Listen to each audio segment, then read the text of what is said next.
Anak-anak, kita akan melanjutkan pembahasan kita mengenai India. Kalau sebelumnya kita membahas mengenai kebudayaan, pada pelajaran 2.4 kita akan khusus membahas samudra, lautan, sungai, dan danau di India. Pada pelajaran ini terdapat 3 kosakata yang baru. Pertama, pertanian, yang berarti bercocok tanam. Kemudian ada kata seru, yang berarti bersemangat atau penuh kegembiraan. Kata yang ketiga adalah bermigrasi. Bermigrasi menggambarkan hewan yang melakukan perjalanan ke tempat lain selama musim dingin. Untuk konteks ini ya. Nah, hari ini adalah hari untuk menjelajahi India bersama ayah. David bangun lebih awal dan menyiapkan barangnya. Sarapan disiapkan cukup awal juga. Kata ayah David, "Oke David, saya tahu kamu sangat antusias untuk mengetahui kemana kita akan pergi hari ini. Bibi Sherry kamu akan bersama kita juga. Dan dia akan menjadi pemandu wisata kita. Pertama, kita akan menyaksikan burung di dekat sungai Yamuna. Lalu kita akan pergi ke Taman Keanekaragaman Hayati Aravali. Bagaimana menurutmu?" Kedengarannya seru ayah. Ayo pergi, aku sudah tidak sabar lagi. Pertama-tama, untuk mengamati burung, David, ayah dan Bibi Sherry pergi ke tempat perlindungan burung Okla di Sungai Yamuna. Mereka menyewa beberapa sepeda untuk berkeliling daerah itu. Mereka melihat ratusan jenis burung bermigrasi dan mengambil foto-foto. Mereka takjub melihat begitu banyak burung dengan warna yang berbeda di satu area. Setelah mengamati burung sambil menyantap makanan ringan mereka, Bibi Sherry menjelaskan bahwa tur perahu di Sungai Yamuna sayangnya tidak dianjurkan lagi. Saat ini sungai tersebut berbau busuk akibat polusi. Namun ini tidak mengubah fakta bahwa Yamuna adalah sungai yang penting.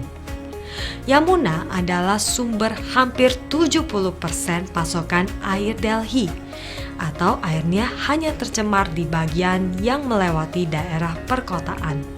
Orang-orang Hindu bahkan memperlakukan sungai sebagai dewi dan melakukan banyak ritual di dalamnya.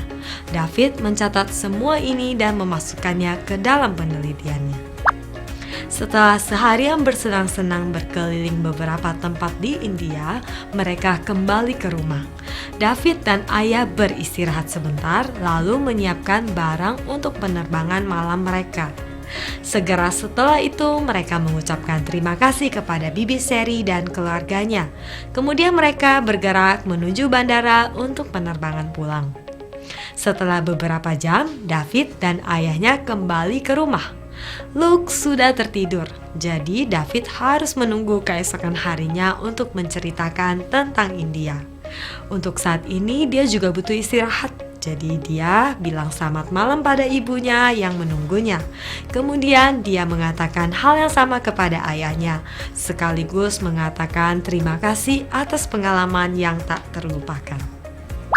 Keesokan harinya, David menceritakan rincian perjalanan India mereka saat sarapan. Luke dan ibu senang mendengar cerita yang seru. Setelah itu, ia melanjutkan penelitiannya tentang India. Bagian selanjutnya dari presentasi tersebut adalah tentang lautan, laut, sungai, dan danau di India. Dia sudah tahu banyak tentang Sungai Yamuna, tapi masih ada sungai lain yang bisa dicari. Jadi dia melihat beberapa situs web tentang India dan menemukan informasi berikut. Inilah samudra dan lautan yang mengelilingi India. Samudra Hindia pada batas selatan, Laut Arab pada batas barat daya, dan Teluk Benggala pada batas tenggara. Sungai-sungai India memainkan peran besar dalam ekonomi dan pertanian negara tersebut. Mereka juga penting secara budaya karena dianggap suci bagi beberapa agama. Ini adalah sungai penting di India. Yang pertama, Sungai Gangga, merupakan sungai yang paling suci bagi umat Hindu dan sungai terbesar ketiga di seluruh dunia. Kemudian ada Sungai Yamuna. Sungai Indus, Sungai Godavari, Sungai Kauri, Sungai Tapti, Brahmaputra, Mahanadi, Krishna, Narmada. Berikut ini adalah danau yang terkenal di India. Danau Chilka yang merupakan danau terbesar kedua di dunia. Jakmandir, Danau Dal, Danau Chandubi, Durgam Cheruvu yang juga dikenal sebagai danau rahasia, Danau Tol, Danau Remuka, Danau Manasbal.